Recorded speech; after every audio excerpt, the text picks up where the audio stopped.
War, in any society, is a catastrophe for all involved.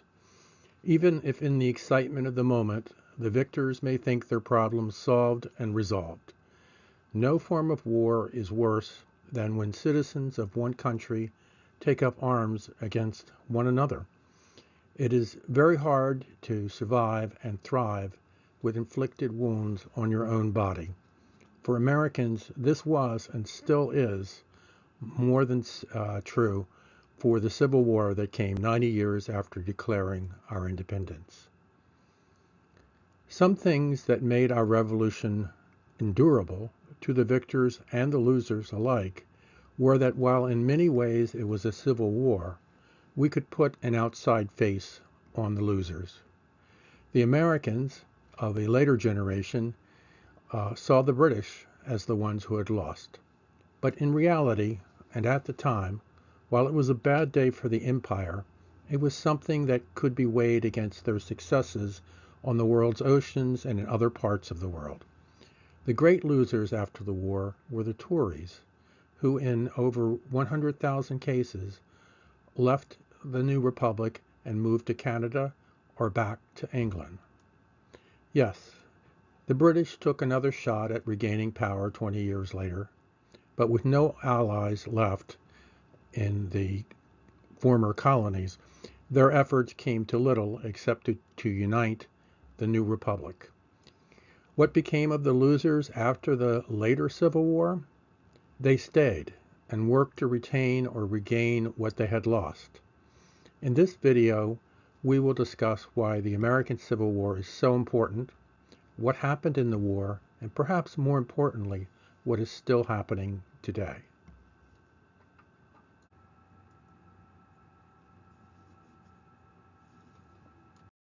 When taken as a percentage of population, the losses were 7 times those of World War II, the next largest event. The damage to our infrastructure was 100 times worse, particularly in the South. As we shall see, the resources and population of the southern states were far less than those of the North. But for much of the war, the outcome was in doubt. How could that be?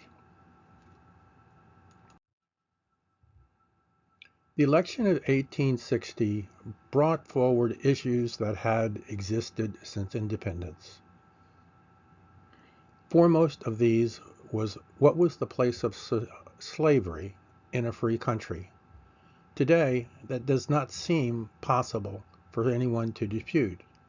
But in 1860, much of the world either took slavery for granted or was just coming to realize that it's an evil thing. The Ottoman Empire continued to condone slavery until it was officially ended in 1924. Unofficially, it goes on. Unfortunately, the rationalizations behind slavery continue. Most modern slave owners would probably tell you, like the slave owners of the Old South did, that they're actually helping the enslaved who are incapable of existing on their own.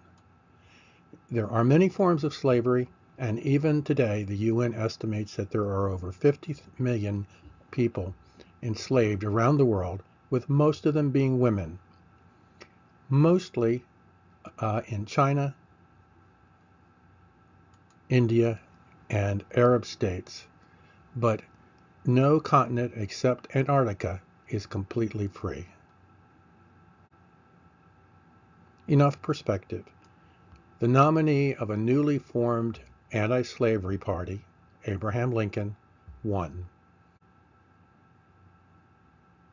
But even he would have made some accommodations with the slave owners if they had not been so insistent on imposing slavery on the rest of the country.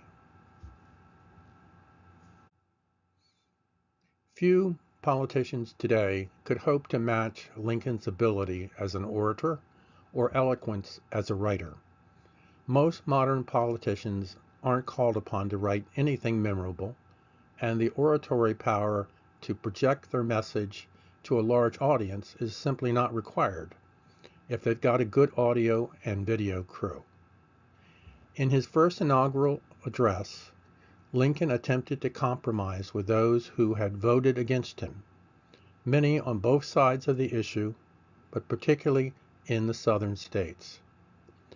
The maintenance inviolate of the rights of the states, and especially the right of each state to order and control their own domestic institutions according to their own judgment exclusively, is essential that balance of power on which the perfection and endurance of our political fabric depends.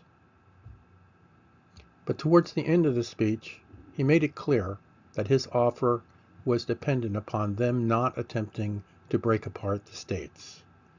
You have no oath registered in heaven to destroy the government, while I shall have the most solemn one to preserve, protect, and defend it. His effort at conciliation failed. The South had reason for their intransigence, some of them better than others. One major asset that the South had was the quality of its generals. All the major military leaders on both sides had been trained at the U.S. Military Academy in New York. They knew one another. In some cases, they were friends before the war. The newly formed Southern Army had the good fortune to have some of the best graduates of that academy. The North was even then a military bureaucracy with leaders from the past generations at the top. It's said that many generals attempt to fight the last war, and that is what the Northern leadership did. General Winfield Scott had been old for the Mexican War of 1848. The Southern leaders had been young officers in that war and had a better understanding of what it was about to fight a modern war. Let's take a look at the comparative strengths of the Union versus the South. The Union is in blue, the South is in gray. The North had 2.5 times the population of the South. They had 2.5 times the railroad available to them. They had 4 times the wheat production. They had almost 10 to 1 on merchant ships, and naval ships, it was 25 to 1. So there was very little that the South could do to continue their trade with the world, and that is where their money came from. Iron production, 15 to 1 in favor of the North. Firearms production, 32 to 1. Cotton production, the South was the big winner. Unfortunately, you can't fight a war with cotton, and you can't ship cotton out for money if you can't operate ships. So the South was at a great economic disadvantage.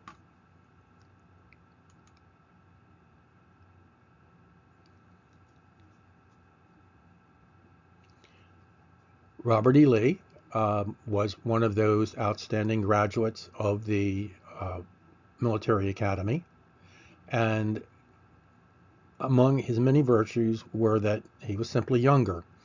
And one of the advantages that the Southern Army had was that it was newly formed, so that it didn't have the bureaucracy and built-in conceptions that the Northern Army started with.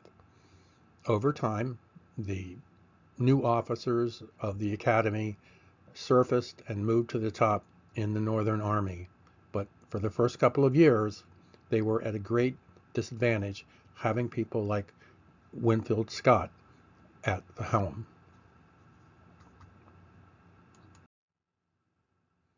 The Civil War was bitter and driven by deep distrust on both sides. To this day, many people who would be quick to resist prejudicial treatment of people from different races, religions, and cultural heritage are not so forgiving of their fellow Americans in the South or more agrarian states. They have little patience for either the Southern values or those in the North who sympathize with the South. Referring to someone as a hillbilly or a redneck is disparaging, but generally seen as humor. During the war, those in the North who sympathized with the South were called Copperheads. Otherwise, many Southerners had little patience for their northern compatriots, and until recently, um, that continued to be true, particularly ones from large urban areas. Yankees and carpetbaggers baggers were among the names that the Northerners were called.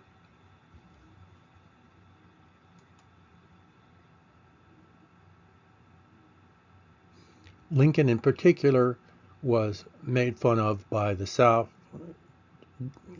Perhaps he wasn't the most handsome guy in the world, but he was definitely a smart guy and he was definitely a capable leader. But to the South, he was the evil baboon of the North, and they did not restrain themselves in attacking him. And the same goes for the reverse.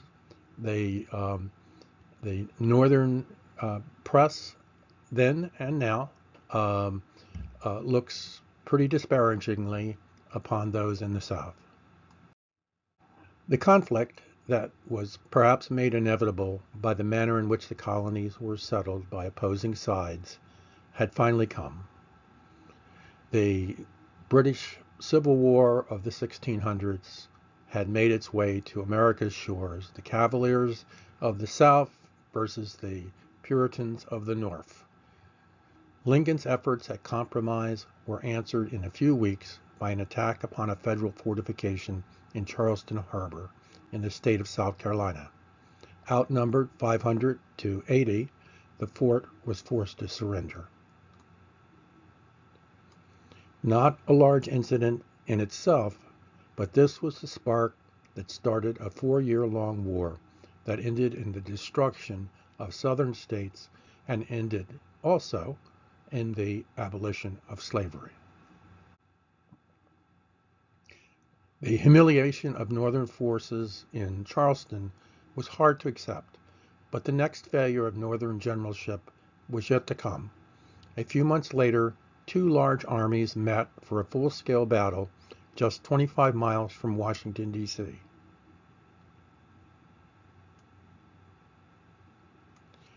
Northern confidence was high. Politicians and people with the means followed the army into the field so they could picnic and observe the battle. Much like people gathering around a TV today watch wars as entertainment, if they're not in the middle of them. These people expected to watch their team win and then go home to their beds. I know, this sounds stupid, but the mythology of organized warfare with colorful uniforms, flags, bands, and short, orderly clashes persisted. After the humiliation of the British Army, the message that the rules of war had changed did not penetrate to all Americans, who should have known better. With a slightly larger army, the Southerners sent their opponents running from the field with high casualties. It wasn't all one-sided, but in the end, the victory definitely went to the South. After this, the interest in battlefield picnics went way down.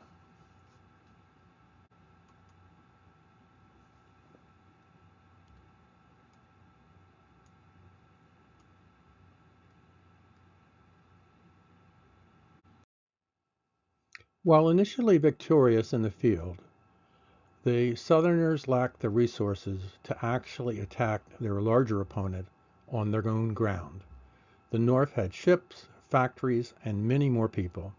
They were able to think and act strategically. The basic plan was to strangle their enemy's economy by blocking both imports and exports. If federal ships could control the Atlantic and Gulf Coast, along with the Mississippi River, they could starve their opponent economically. This was referred to as the Anaconda Plan, and over time it worked, but not quickly. The Civil War involved hundreds of battles, from skirmishes to major engagements. As the map illustrates, they ranged across much of the United States and Confederacy of the time, but the focus was on an area within a couple hundred miles of the capitals. Part of the reason for this was that the southern capital was situated 100 miles to the south of Washington, D.C. While military strategy is to capture or break your enemy's ability to attack you, politicians clung to the outdated belief that capturing the enemy city would end the war. Ultimately, Richmond, the southern capital, was captured and the war ended, but only after their armies were neutralized and surrendered.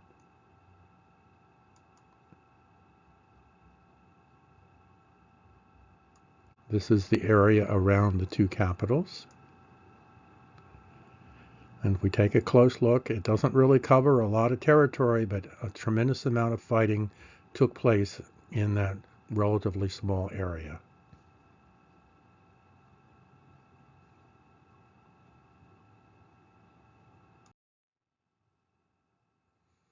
Lincoln, even after the armies of North and South were fully engaged, hesitated to formally emancipate the Southern slaves.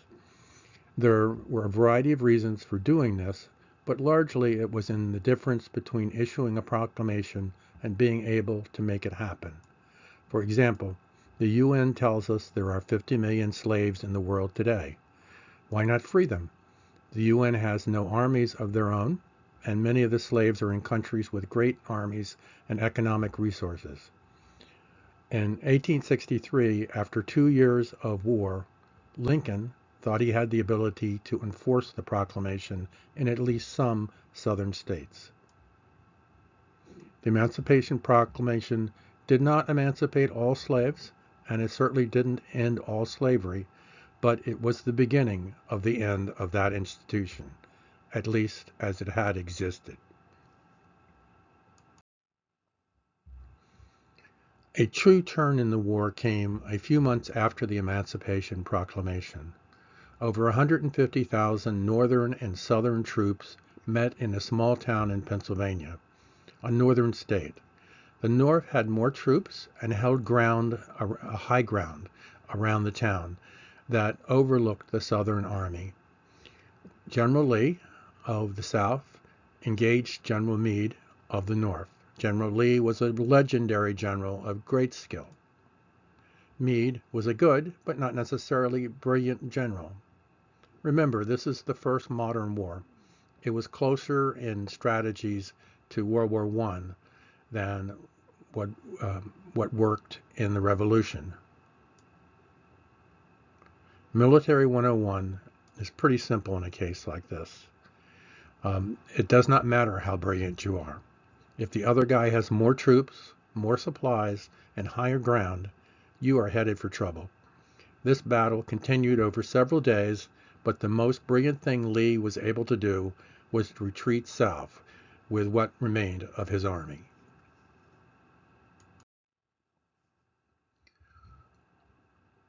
A few months later, Abraham Lincoln spoke at a memorial for the troops who had died during that momentous battle.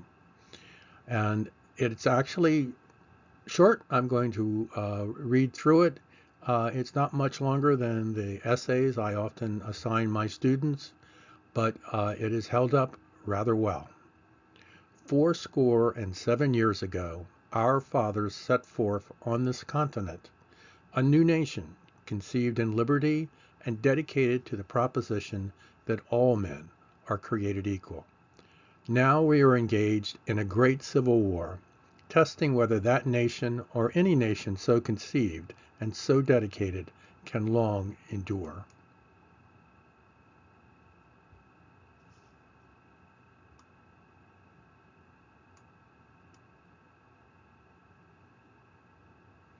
We are met on a great battlefield of that war.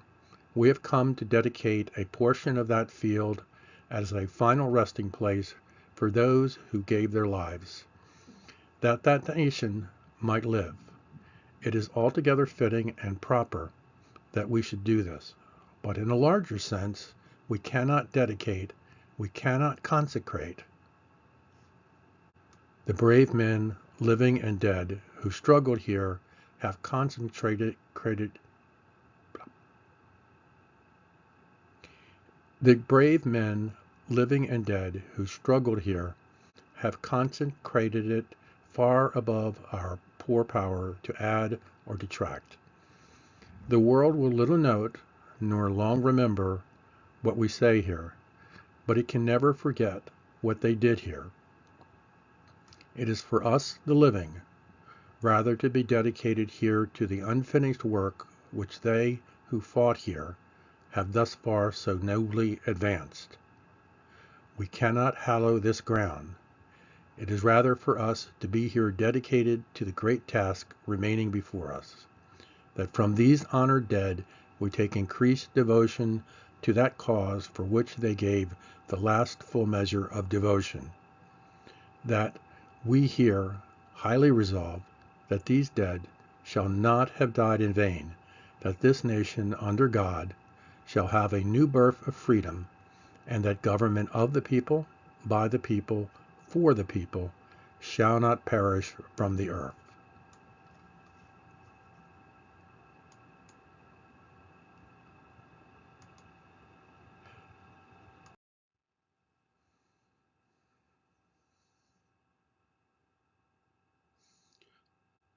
Lincoln went on to win re-election and gave a second inaugural address.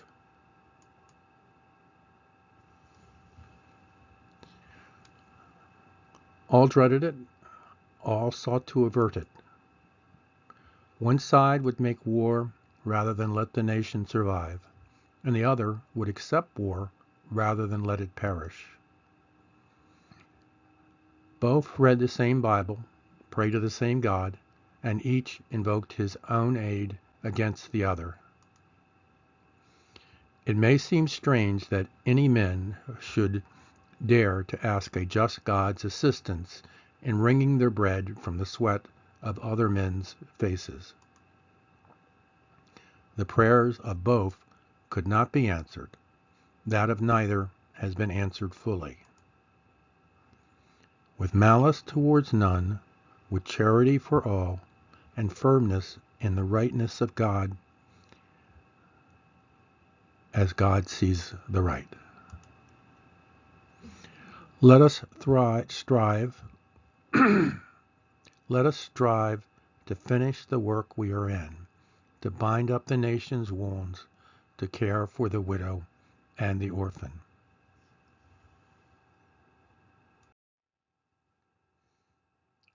A month later, General Lee surrendered to General Grant at Appomattox Courthouse in Virginia. The war was ended, but the repair of its consequences goes on today. A week after the surrender of the South's army and the conclusion of the war, Lincoln was assassinated by an actor sympathetic to the Southern cause. One political and legal consequence of the war was 3 amendments to the Constitution. The 13th Amendment ended slavery and involuntary servitude for anything except duly convicted crimes. The 14th Amendment ensured citizenship for anyone born or naturalized in the United States, with the exception of those who served in the rebel military or government. And the 15th Amendment ensured the right to vote could not be denied on account of race, color, or previous enslavement.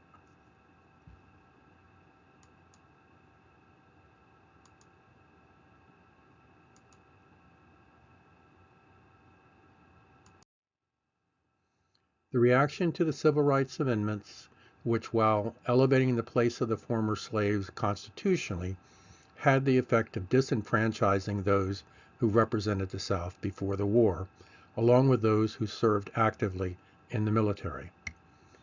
To the Northerners who had lost many men in the war, who were still stunned by the Lincoln assassination, and particularly to the radical Republicans whose policy of abolition had triumphed, this seemed fair retribution for the grief caused by the rebellion in the South. To Southerners, it seemed to be adding insult to injury, since their economy and social system were already in ruins. For people who had convinced themselves that slavery was a Christian kindness to the slave, the world was truly turned upside down. 10 states refused to comply with the amendment. Those states were subject to martial law, with Northern generals replacing their government. Even for the freedmen and women, it may have seemed a mixed blessing, since the disruption of the plantation economy had not immediately been replaced by an alternative economy or source of income. The promise of 40 acres and a mule had been made during the war by General Sherman. For the freed slaves, this redistribution of land would have given them a chance to set up small farms, but for most, it never happened. It was just a dream. This was to be the era of Reconstruction. It was anything but. The Southern whites in many cases were attracted to a new secret society set up to counter the freedoms of blacks and restore the whites to power. This organization was called Ku Klux Klan and was an instrument of intimidation which helped to effectively reverse many of the new won freedoms of the former slaves. A new system called segregation was adopted in many states, and not just in the extreme South. The promise of this system was separate but equal services for education and other services. But like 40 acres and a mule, it turned out to be an empty promise. For the next 100 years, freedom was largely an illusion for Southern blacks, and many responded by moving to northern cities to seek work. Thus, the aims of the radical Republicans and abolitionists were largely frustrated until the Civil Rights Act of 1964, which did finally disassemble many of the barriers that had been erected and still existed in the South. I remember the excitement and sense of justice in Martin Luther King's civil rights movement.